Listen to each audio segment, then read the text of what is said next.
السلام عليكم ورحمة الله وبركاته. ازيكم عاملين ايه؟ يا رب تكونوا بخير. فانا سعيدة وراحت بيت وكل حاجة حلوة. حافظ ازاي ده؟ طبعا احنا واخدين انت قرار بتضحك ليه؟ النهارده. واخد قرار النهارده وقلت استنى عاوزة استشيركم اقول حاجة معايا. الاول.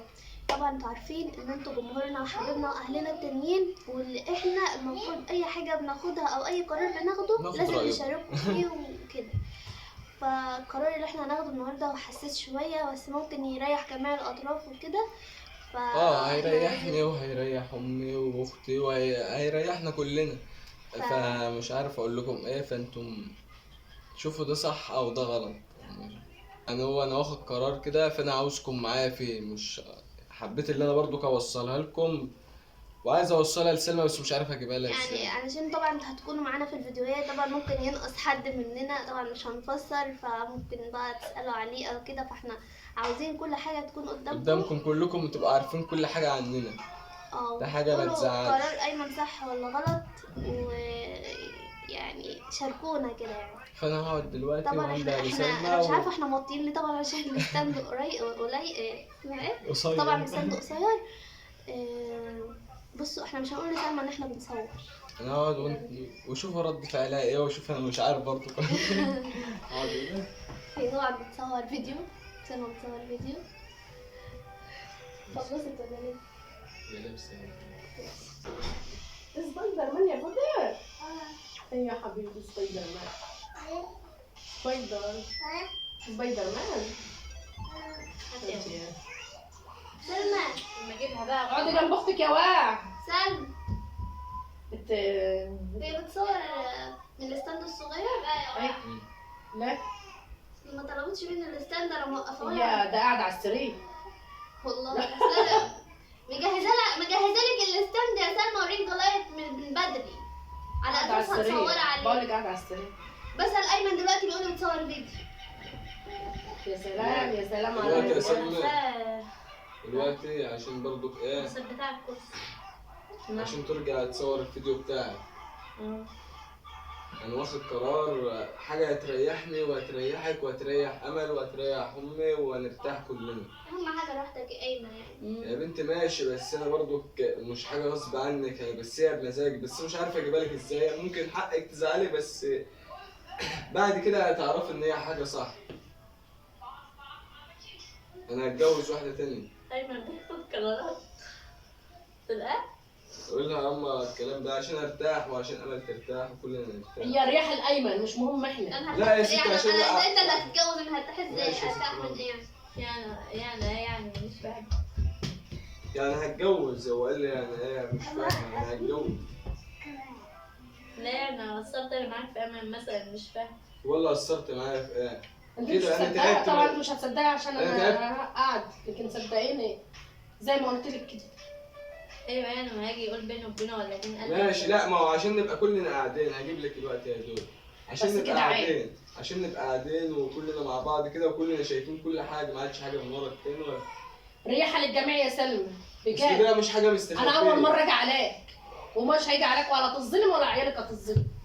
ريحه للجميع. يا بنتي سواء انت بعيده او قريبه، عيالك دول هيبقوا فوق دماغنا بجد والله. عشان انا ده حاجه انا حاسس ان هي هتريحني وهتريح امي وتريح اختي وهتريحك انت كمان يا ستي. لا انت اهم حاجه راحتك، مالكش دعوه بينا، مالكش دعوه بينا. انت شايفه ايه برضك؟ عشان برضك نبقى عارفين كلنا قاعدين اهو، كلنا جاهزين وعارفين. ايوه يعني عملت لك ايه ولا ايه السبب ولا انا عملت لك ايه مش فاهم. هو كده هو كده. وقال لي هو كده، ما اكيد كل حاجه لها سبب يعني.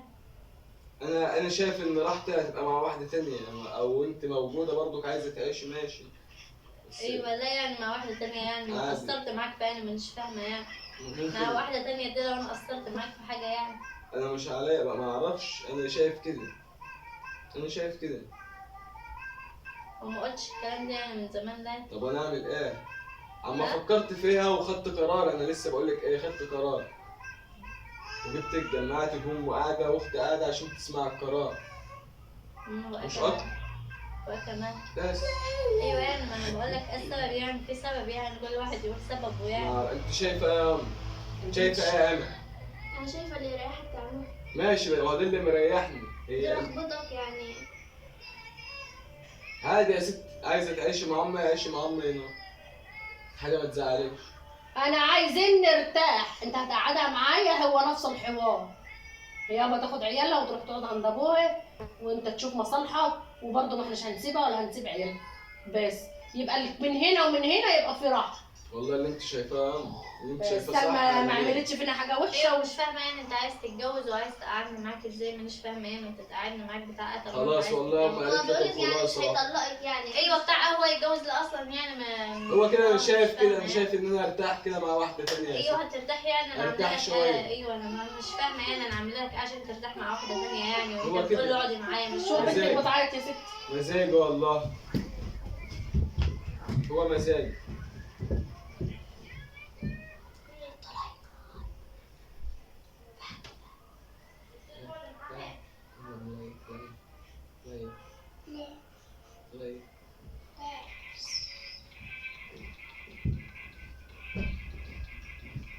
كوكو توحشيني يا كوكو.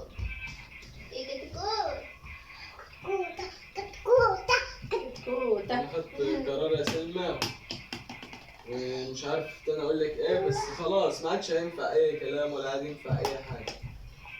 كلام ما فيش منه فايده. بصي هو الانفصال يعني بالاحترام وان احنا حابين بعض حتى يعني. انفصلها يا ستي، احنا ما قلناش انا بقى انفصال. قلت لك مش هيتجوز وانا هقعد معاه، فهي كمان يا هي ودي اللي حرة. هيريحك بقى عايز. ايوه مش هنغصبها هي كمان يا ماما. اصل انا مش فاهمه يعني ان هو يعني اصلا بيقول هتجوز ومش عارف ايه وعايز تقعد معاها، يعني الهدف من الجواز ايه مثلا؟ هو عايز يقعدني؟ ما انا مش فاهمه برضه يعني السبب مش فاهمه يعني. عادي والله، حاجه ما لكيش دعوه بيها، حاجه ما تخصكيش. ايوه يعني اللي بيتجوز على مراته دي بيتجوز بقى ومش بيقعدها معاه وبيبقى متجوز. خلاص لا ما خلاص تقعديش. مشكلتك بيبقى في متجوز القعدة. عشان ما سبب تقعديش. خلاص يا يعني. ايمن هي هتأجر خلاص. شقة هي لا وبنات. قصدي بيبقى متجوز عشان سبب يعني. خلاص هو ماشي يعني، خلاص مشكلتك انك انت ما أسباب ينفعش تقعدي كتير. انت معاه. مش لاقيه سبب يعني، ما فيش سبب. اسباب كتير ما انتش كتير شايفه كتير. سبب يعني. هي عارفه وشايفه وفاهمه وكل حاجه. ايوه يعني بس هو يعني ما بيحاسبنيش عشان حاجه، ما بيجيبش حاجه في حاجه يعني. ماشي بس خلاص بقى واحد زهقت. عنده زهقت بقى، طاقة افضل سلبية. استحمل امتى؟ واحنا هنفضل اصحاب وعيالك عيالي وكل حاجة، بس كده. مامتك وده كل اهم حاجة. حاجه. المهم انت تبقى مرتاحة وهو يبقى مرتاح. اقعدي ده اقعدي. اهم حاجه. خد يا ماما. تعالى يا دوب تعالى انا اجيب يا لك دود. بسكوت. تعالى يا دوب. تعالى يا واحد اجيب لك بسكوت. سلمى ضربتك. سلمى ضربتك. تعالى. فخلاص يا سلمى كل اللي عندنا قلته عشان انا مش جاي. تمشي رايح فين؟ قلت اللي عندي يا سلمى وكلامي خلصان. ايوه يعني ماشي ورايح فين يعني؟ وبعد ما قلت لي الكلام ده وسايبني مانيش فاهمه يعني. ها؟ انا شايفة ان انتوا بقالكوا كام يوم كده مش كويسين مع بعض او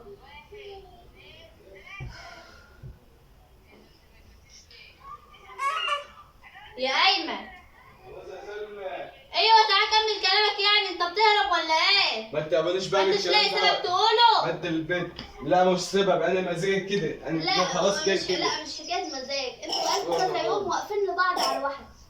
يعني انا ما شفتش كده ايه بصراحة. بتاع من الاخر. ايوه يعني ودي عماله تدافع لك لا برضه. دي مين اللي هي مين؟ طب هو يعني ما تدافع لي، ما تدافع لك انت؟ يعني ما سلمى تدافعليش، يا انت عارفه ان هي بتقف معاك على طول. اول مره يعني تعمل كده. اول مره تعمل كده اكيد شايفه حاجه بقى المفروض هي تعرف دايما إن بتقف أنت في صف وانا دايما واقفة في صف، بس انا حاسة ان انتوا الاتنين هترتاحوا بكده. جرب يا ست انا ارتاح. ايوه يعني ما ايوه انا عملت لكم ايه يعني؟ انا عملت لها ايه ولا عملت يا ايمن من غير انفصال ولا اي حاجة، سيبها ترتاح يلا يومين براحتك. عند باباها براحتك خالص.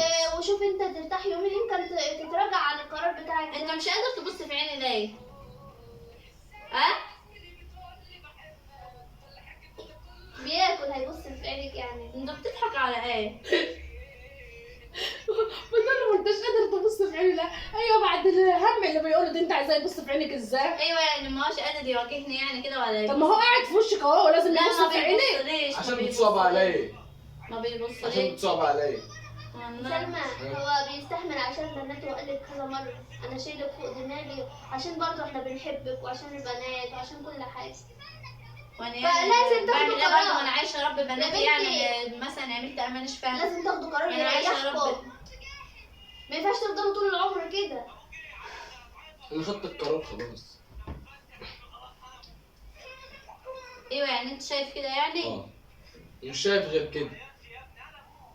ايوه يعني عايز بناتك يتربوا بعيد عنك؟ لا بناتي كل واحنا شوية هنسيب بناتنا ولا فاهمة ايه؟ غلط. تعبطة يا بنت ولا ايه؟ سيبهم. لا مش هنسيبهم طبعا. انا قلت لك مش بناتك هما هسيبهم بناتي. بصي مش هسيبهم الراجل ما مع تحمل عشان له أربعة يا تبقى سلمى يا سلمى. انا ما قلتلكش سيبيهم مع حد غيرك عايزك. يا سلمى احنا بنعمل لا، هدنة معلش يا سلمى. خلاص مش فاهمة قاعد أيوة. معايا. بنعمل هدنة يا سلمى عشان الدنيا ترتاح. انت ترتاحي شوية واحنا نرتاح شوية وهو يرتاح. لكن انتوا تخروا البيت يتخرب. مش خلي هتخرب. يتخرب. هيخرب ليه يا بنت؟ انا بقول لك انت بس بتفضلي خلاص، صاحبتي خلاص. اختي وبناتك بناتي واحنا فاهمة مع غلط. بعض، بس المهم يعني شوف ايه اللي هيريحكم بس. بعيد. سواء هو هيريحه جواز تاني او انت هيريحك الانفصال. خلاص طالما يريحوا بقى هو حر. خلاص اقعدي معانا احنا وهو لا، يتجوز ياخد أنا شقه ويتجوز. لا انا قاعد معاكم بتاع يعني. خلاص تاخدي تقعد معايا شقه بتاع انتي. ايه؟ ايوه انا عايشه. هنجيب لك شقة. مش انت اللي قلتي مش عاوزه شقه لوحدي؟ انا مش عايز شقه لوحدي، انا عايز اقعد معاكم بقى. انا هقعد معاكم بقى ورايح. هو هياخد شقه لوحده. لا بتاع ايه يعني مانيش فاهمه. لا مراته قاعدة مع امه ومع اخته. لا انا برضك هبقى اعدي عليكم برضك اشوفكم. لا يا هيبقى يجي خميس خليك وجمعه. مع اللي انت هتتجوزها يابا خليها تزن. خليها تنفعني. هم لكن هم على راس من فوق وعادوا ما فيش اي حاجه بينهم كده. وكمان احنا عايزين نحل الموضوع بالعقل. انا خدت قرار. ما عدتش راجع تاني. ايوه احنا عايزين نحل الموضوع بالعقل، هي تبقى موافقه وراضيه وانت راضي. ما ينفعش تتجوز وهي على ذمتك وهي مش راضيه. عشان تبقى عارف. ازاي؟ هي ما ترضاش بقى ولا ما ترضى؟ انا كده لا. كده هتجوز وخلاص. انا خدت قراري.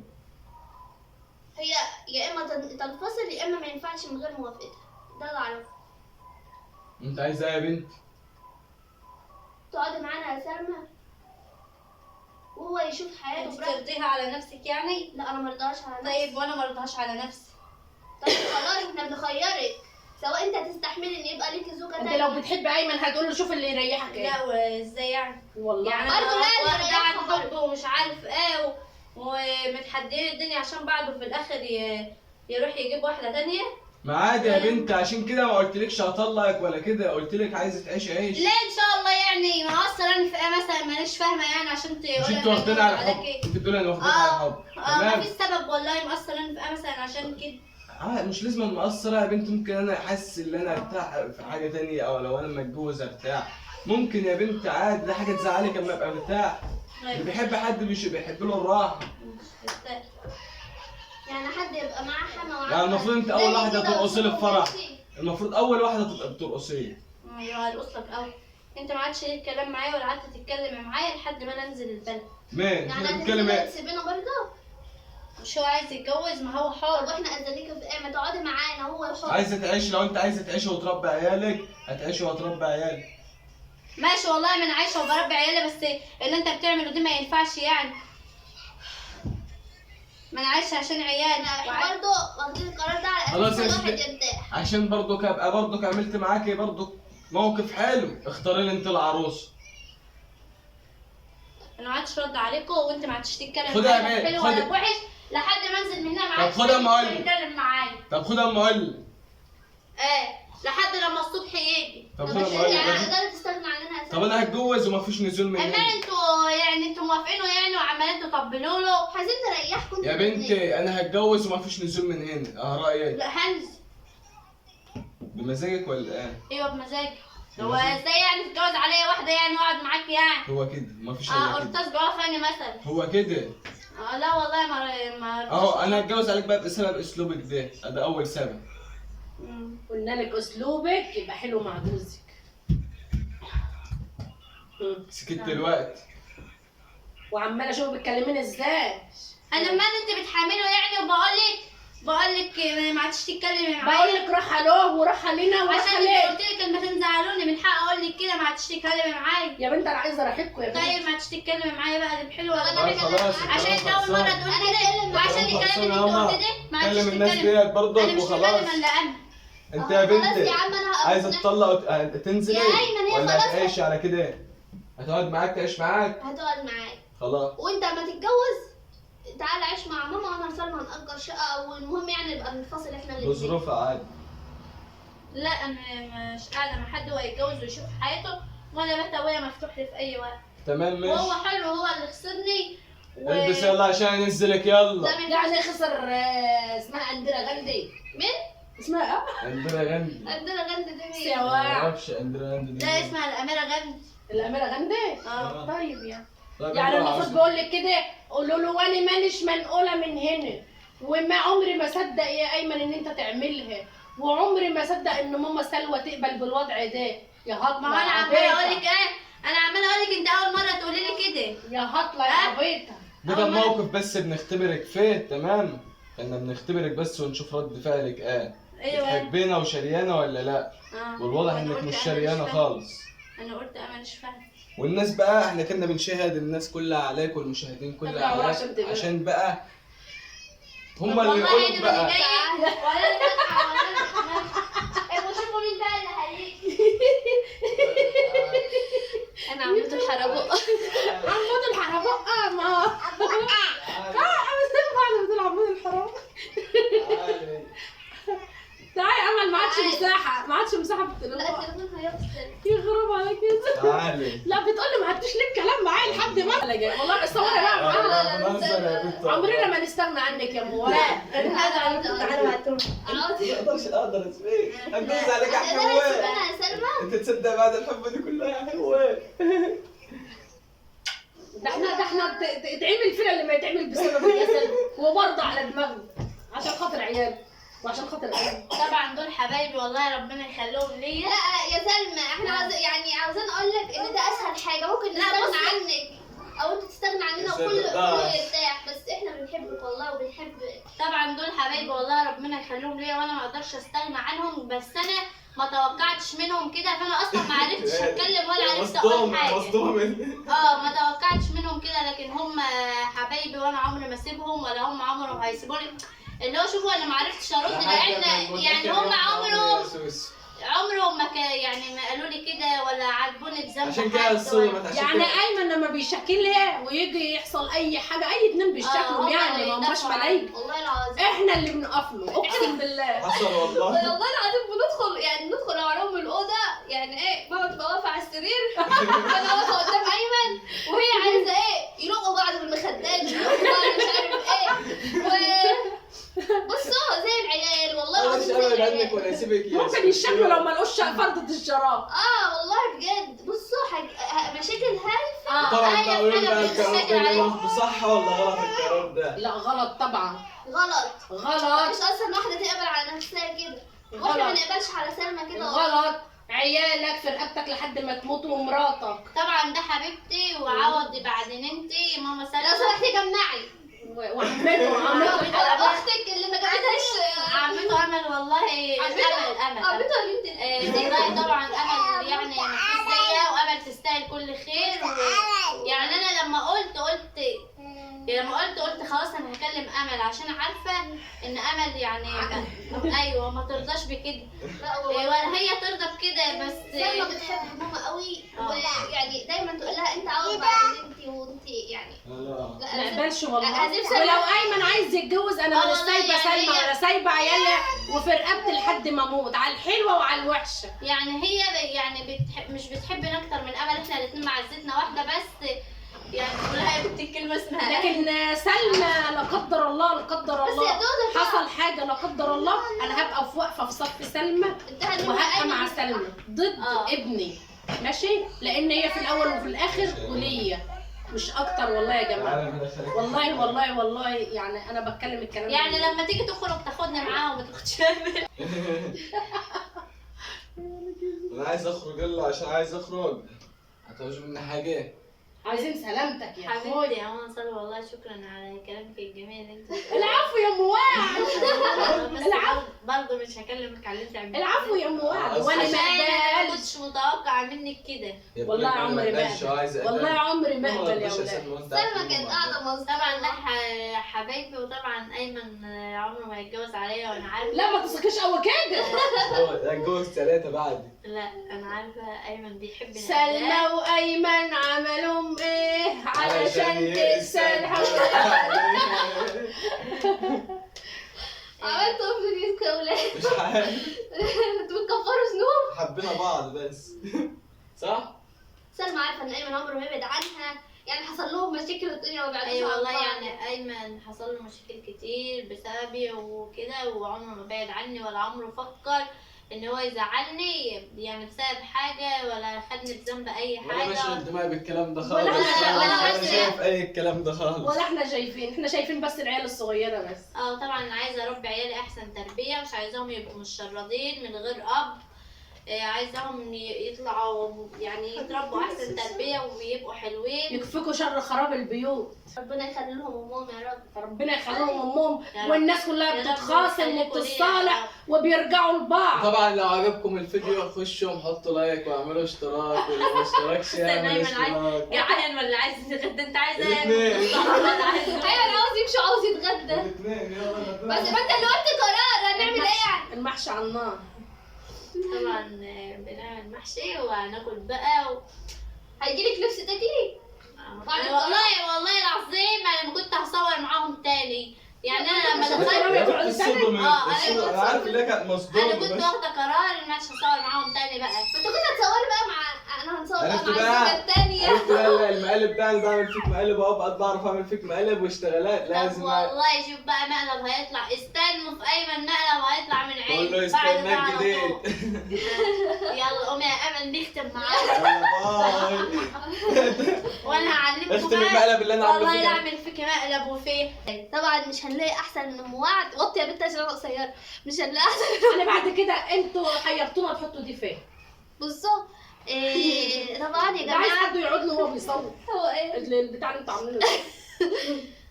طبعا لسه مشتركش عند جمهوريه ايمن وسلمى يشترك. وجمهوريه لسه ركان. جمهوريه ركان طبعا اهم من كل حاجه. يلا كلكم حطوا اشتراك. ايه اللي لسه حطوا ما لايكات راحش واشتراكات. يشترك عند فهودي يروح يشترك. اه يلا حطوا لايكات كتير كتير قوي للفيديو ده، واستنوا مني المقالب في امل وقولوا قاعد على قلبكم. وقاعد على قلبكم كده.